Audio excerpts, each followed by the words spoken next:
Good noon. Happy Thursday. Why klase kay Laxis yun. My favorite subject is goodbye class. Paato pa sa eskwelahan. Ulian na yun. Favorite subject. Goodbye class. Ulian. Kaunin sa recess. Wow, kaunin eh, balon. Mami, uli klase, Laxis yun. No? Laxis yun. Okay, tomorrow na po balik kami. Oh, no? Ulian na yun. Goodbye class. Wow, ang balon. Ang balon. Wow, kaunon. Tarin. Bye daw. Ay, mami. Goodbye class ay, mami. Magpakasulod. Laxis yun, mami, no? Oh. Favorite subject is recess. Oh, goodbye class.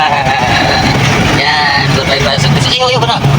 Oh. Ay, mami. Favorite subject is goodbye class. Goodbye class. Goodbye teacher. See you tomorrow, mami.